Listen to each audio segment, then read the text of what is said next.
وما ينطق عن الهوى إن هو إلا وحي يوحى.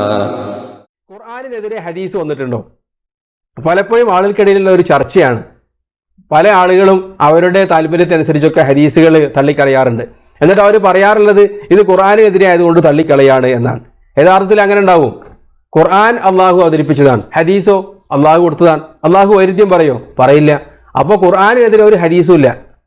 അതുകൊണ്ടാണ് പല പണ്ഡിതന്മാരും ഇമാം ഇബ്നു ഖുസൈമയെ പോലെയുള്ള മുഹദ്ദിസുമാരൊക്കെ പറയാറുണ്ടായിരുന്നു, നിങ്ങൾ എൻ്റെ അടുക്കെ കൊണ്ടുവരി, അങ്ങനെ വൈരുദ്ധ്യമുള്ള ഹദീസുമായത്തും ഞാൻ നിങ്ങൾക്ക് വൈരുദ്ധ്യമില്ലാതെ തെളിയിച്ചു തരാം എന്ന് വെല്ലുവിളിക്കാറുണ്ടായിരുന്നു എന്നാണ്. അപ്പോൾ ഖുർആനിനെതിരെ ഒരു ഹദീസും ഇല്ല. പിന്നെ ഉണ്ട് എന്ന് പറയുന്നത് കളവാണ്. ഖുർആനിനെതിരെ ഖുർആൻ ഉണ്ടാവും? ഉണ്ടാവില്ല. ആ രൂപത്തിൽ തന്നെ ഖുർആനെതിരെ ഹദീസും ഉണ്ടാവില്ല.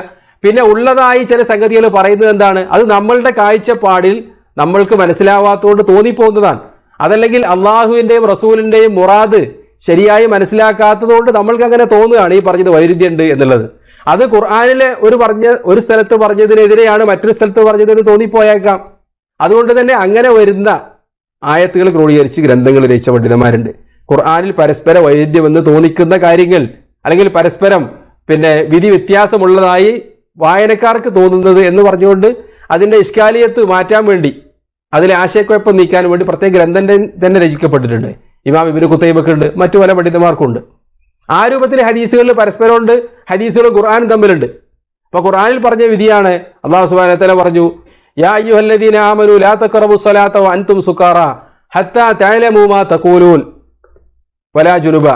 അങ്ങനെ ആ ആയത്തിന്റെ അവസാനം വരെ നിങ്ങൾ മദ്യാസക്തിയിലായിരിക്കെ നമസ്കാരത്തെ സമീപിക്കാൻ പാടില്ല. അപ്പോൾ ഖുർആനിലെ ഒരു സ്ഥലത്ത് പറഞ്ഞത് മദ്യം നിഷിദ്ധാണ് എന്നല്ല, മറിച്ച് മദ്യത്തിന്റെ ലഹരി ബാധിച്ചോണ്ട് നിങ്ങൾ നിസ്കരിക്കാൻ പാടില്ല, നിങ്ങൾ പറയുന്നത് മനസ്സിലാക്കുന്ന സമയം വരെ നിങ്ങൾ നിസ്കരിക്കാൻ പാടില്ല. അപ്പോൾ മദ്യത്തിന്റെ ലഹരിയൊക്കെ മാറിയാൽ എന്ത് ചെയ്യാം? നിസ്കരിക്കാം, മദ്യപിക്കുകയും ചെയ്യാം എന്നാണ് ആ ആയത്തിൽ നിന്ന് മനസ്സിലാവുന്നത്. യഥാർത്ഥത്തിൽ അങ്ങനെ തന്നെയായിരുന്നു. മദ്യം വിവിധ ഘട്ടങ്ങളിലാണ് നിഷിദ്ധാക്കിയിട്ടുള്ളത്. പിന്നെ ഖുർആനിൽ അവതരിച്ചു ഫഹൽ അൻതും മുൻതഹൂൻ, അല്ലേ? പിശാച് മദ്യത്തിലൂടെയും ചൂതാട്ടത്തിലൂടെയും ഒക്കെ നിങ്ങൾക്കിടയിൽ ഭിന്നതയും കുഴപ്പവും ഉണ്ടാക്കാനാണ് ഉദ്ദേശിക്കുന്നത്. ഫഹൽ അൻതും മുൻതഹൂൻ, നിങ്ങൾ അതിൽ നിന്ന് വിരമിക്കുന്നില്ലേ എന്ന് ചോദിച്ചതോടുകൂടി അവർ ഇൻതഹൈന എന്ന് പറയുകയും മദ്യം പാടെ നിഷിദ്ധമാക്കുകയും ചെയ്തു. അതാണ് അവസാനത്തിന്റെ ഘട്ടം. അപ്പോൾ ഈ രണ്ട് ആയത്തുകൾ തമ്മിൽ വൈരുദ്ധ്യമുണ്ടോ? വൈരുദ്ധ്യമില്ല. ഒന്ന് ഒരു സമയത്ത് പറഞ്ഞതാണ് ആദ്യഘട്ടത്തിൽ, അതിന്റെ ഘട്ടങ്ങളിൽ ഒന്നിൽ. അവസാനത്തേതാണ് ഫഹൽ അൻതും മുൻതഹൂൻ എന്ന് പറഞ്ഞ ആയത്ത്. ഈ രൂപത്തിൽ തന്നെ ഒരുപാട് സൂക്തങ്ങൾ നമുക്ക് കാണാൻ പറ്റും. അതേപോലെ തന്നെ ഖുർആനിൽ അല്ലാഹു പറയുകയുണ്ടായി വനസ്സൽനാ അലൈക്കൽ കിതാബ തിബിയാനൻ ലികുല്ലി ഷൈ.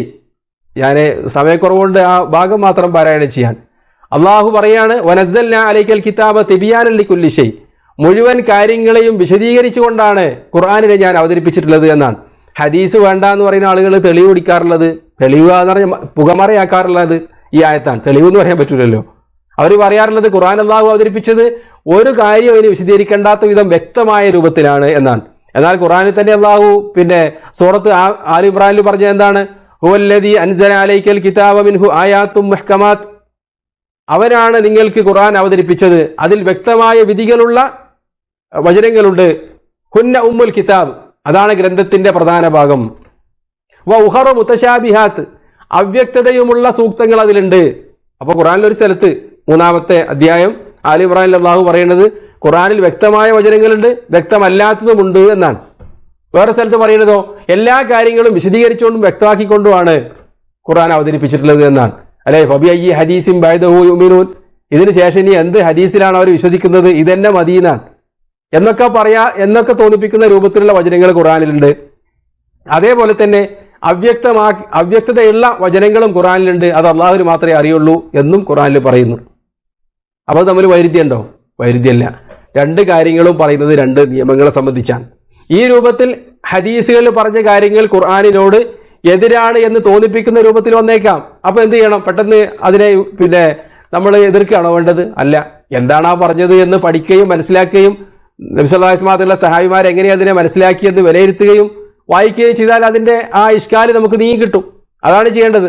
അതല്ലാതെ ഖുർആൻ മറിച്ച് വെച്ചുകൊണ്ട് ഖുർആനിലെ ആയത്തിൽ ഇങ്ങനെയാണ് പറഞ്ഞിട്ടുള്ളത്, ഹദീസിന്റെ ഒരു പരിഭാഷ എടുത്തുകൊണ്ട് ഹദീസിൽ ഇങ്ങനെയാണ് വന്നിട്ടുള്ളത് എന്ന് പറഞ്ഞുകൊണ്ട് അത് തള്ളിക്കളയാൻ പറ്റൂല. അപ്പോൾ ഖുർആനിൽ പരസ്പര വിരുദ്ധമായി തോന്നിപ്പിക്കുന്ന വചനങ്ങളുള്ളതുപോലെ ഹദീസിലും ഖുർആനിനെതിരെ ാണ് എന്ന് തോന്നിപ്പിക്കുന്ന വചനങ്ങളുണ്ട്.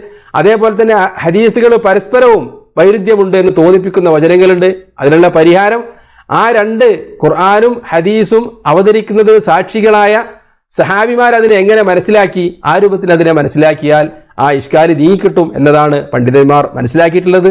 അതിന്റെ അടിസ്ഥാനത്തിലാണ് ഹദീസിനെ വിശദീകരിച്ചുകൊണ്ട് ഹദീസും ഖുർആനും ഇറങ്ങിയ പശ്ചാത്തലം പറയുന്ന ഗ്രന്ഥങ്ങളുടെ വെളിച്ചത്തിൽ പണ്ഡിതന്മാർ നമുക്കത് വിശദീകരിച്ചു തന്നിട്ടുള്ളത്. അതൊക്കെ ജൂതന്മാരുടെ സൃഷ്ടിയാണ് എന്ന് പറഞ്ഞ് തള്ളിക്കളഞ്ഞാൽ പിന്നെ ഈ കാര്യങ്ങളൊന്നും മനസ്സിലാക്കാൻ പറ്റൂല.